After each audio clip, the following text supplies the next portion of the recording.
Hey everybody, my name is Brandon. Welcome back to Cinefessions, where we talk all things media. And today we're talking video games, specifically some Xbox One and Xbox Series X games that I've picked up since really the beginning of the year. Last time we did a video game haul, we did, I think, Switch and PlayStation, maybe PS4, PS5. Today we're doing Xbox One, Xbox Series X, and then the next one, which as of now should be the last one for a while, I have Xbox 360 to share with you guys. So about 9 titles to get through today, so let's not waste any time at all. Let's dive right into my recent Xbox video game haul. I don't have these in much of an order, so you'll see some Xbox One and then some Xbox Series X, but I did start with a couple of sports titles because I know that's the least interesting of the bunch for most people. But one game that I played more than probably any other sports game that's at least documented in terms of how many hours played has to be this one here, and I realized I only had it digitally, so I wanted to get the physical copy of FIFA 16 for Xbox One. Now, this is a enjoyable soccer game, I guess I'll say that. I don't know that it really stands out as being significantly different than FIFA 15 or FIFA 17 around it, but this was just the one that really hit home to me, and I think if I remember right, on Xbox, I have about 100 hours in this game. Like, I loved it. I had a club with Tottenham, and I really enjoyed it, so I just kept playing it over and over again and got really deep into the season. So this was the one for me that I've loved the most out of all the FIFA games, probably since like I was younger, even, you know, going back to SNES and N64, PS1 days. This was really the one that hit home to me. So FIFA 16 on the Xbox One I now have on physical as opposed to just digital.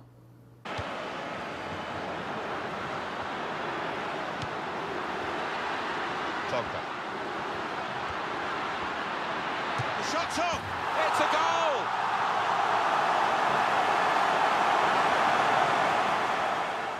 So a couple of years ago, FIFA dropped their license with EA, or EA dropped the FIFA license, whatever happened there. It's no longer called FIFA anymore, but it's called Football Club, and that's exactly what I have here. This is EA Sports Football Club 24, and you can see this one is actually brand new and sealed.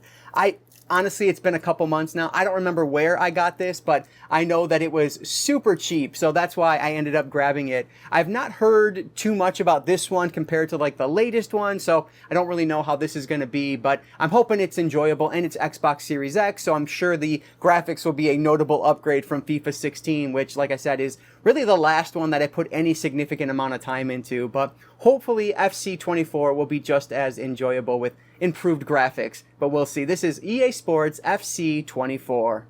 This is a good run. Now, can he pick out the right option? And it's in! It's no longer goalless. There's the opener. Well, here we can see it again, and this is what he's capable of given the time and space. You've got to question the defending. Could they have got a tackle in earlier? It's a wonderful solo effort, though. Alright, that's it for the sports titles for today, but next up is one that I picked up from a local used media store called Media Reload, and it's one that I've been trying to find for a little bit now. This is Just Cause 3.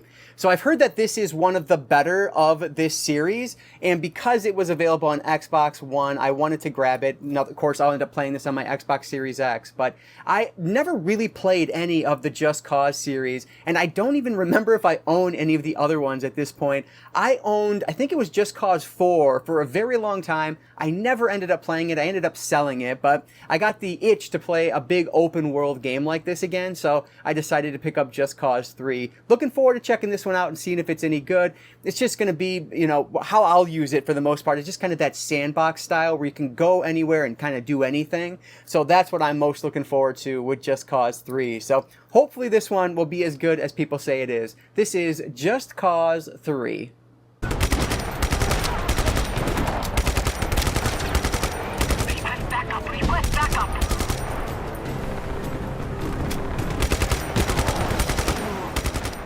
Here's another series that I've not spent nearly as much time with as probably a lot of people have, but I've wanted to try this one for quite a while. This is Far Cry 4. So out of all of the Far Cry games, I feel like Far Cry 2 always gets a ton of love, but Far Cry 4 is not far behind. So this is another one that just the antagonist in this one alone is supposed to be excellent, which you can see on the front cover. Don't have any idea what his name is, but I've heard really great things about the story in this one. Of all the Far Cry games, I decided that this is going to be the one that I really spend some time with and dive into, so hopefully this will be enjoyable as well. Another just big open world sandbox game, which you might see a couple in this video like that. So Far Cry 4 hopefully is as enjoyable as people have said it is.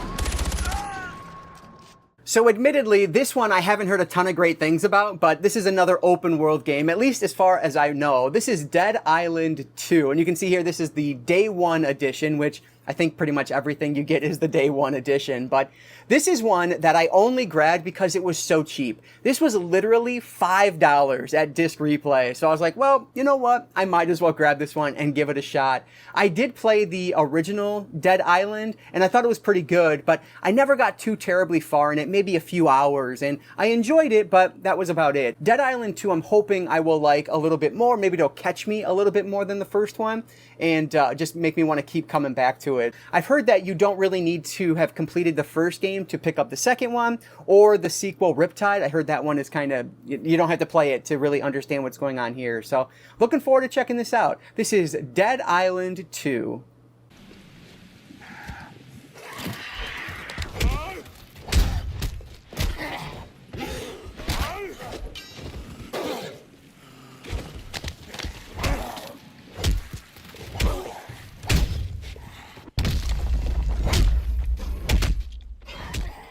I think this is the last of the open world games, but this is a newer one. I actually grabbed this one off of GameFly. It went down to, I don't know, somewhere around $30 not too long ago. So I picked up Star Wars Outlaws. Now, I'm a giant Star Wars fan. Actually, I'm wearing a shirt today. I didn't even realize that, but that just worked out. But I'm a huge Star Wars fan, and so I definitely wanted to check this out at some point.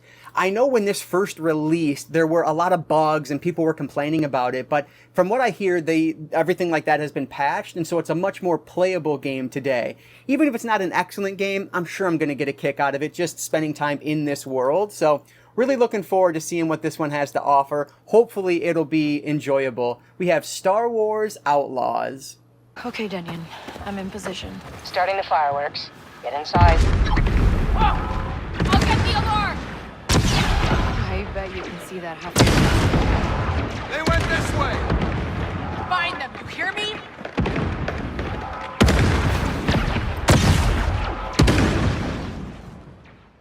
Here's a game that I've wanted to pick up for a very long time because for what I hear, it has just one of the greatest stories in all of gaming. This is Plscape Torment along with Icewind Dale Enhanced Edition. So both of these are the enhanced editions of these games, and they are like top-down Diablo-style games. So I don't know that I'm going to love the gameplay, but I really just want to see the story on this one. So figured I would pick it up. I was going to grab this on Switch, but it was so much cheaper on Xbox, another one that is sealed for me still, and it was so much cheaper here than it was to pick up on Xbox or on a Switch, so I just decided to go with the Xbox version. Hopefully I will get into these, but with any RPGs, even action RPGs like this, it's so hit and miss. It really has to grab me from the get-go. Like, I just started playing Star Wars Knights of the Old Republic.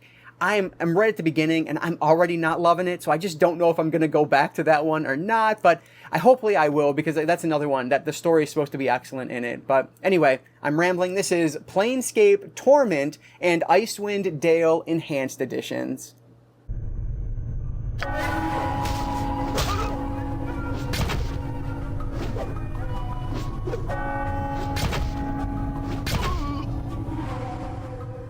We'll wrap things up with a couple of survival horror titles today, and I only needed this one entry in this series to complete it all, at least as of filming, on Xbox, so I had to grab Resident Evil 5. This is kind of the redheaded stepchild of the series. This is the one that most people just don't like. Well, this one and number 6, I feel like I always hear just a ton of negative things about. But I remember playing this one when it was brand new. My cousins were big into like co-oping it. They really had a good time with it, and I've always enjoyed what I played of it. I'm excited to dive into this one again and just see if it holds up from what I remember. But this was the last of the Resident Evil games I needed. So now I have the entire series on Xbox, and so that just makes me happy when I can complete a subset of a series like that. So very happy to add Resident Evil 5 to the collection.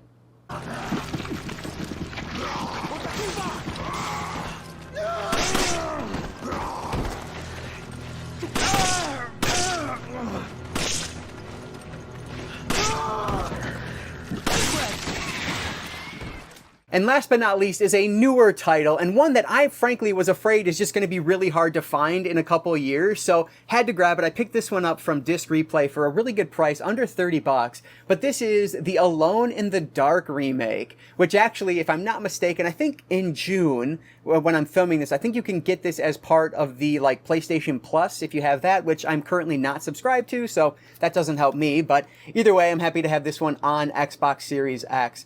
Now, this is one that I've heard good things about, but it is going to be a lot slower than some of the other games I've talked about today, but hopefully I will enjoy it. I never spent a ton of time with the original on PS1, so I don't know, we'll see. I did play it a little bit, but it's super wonky on PS1, but hopefully this one fixes some of that, and I'll enjoy this psychological horror game for what it's worth. So last one in today's video, the last one for Xbox Series X, Alone in the Dark, the remake.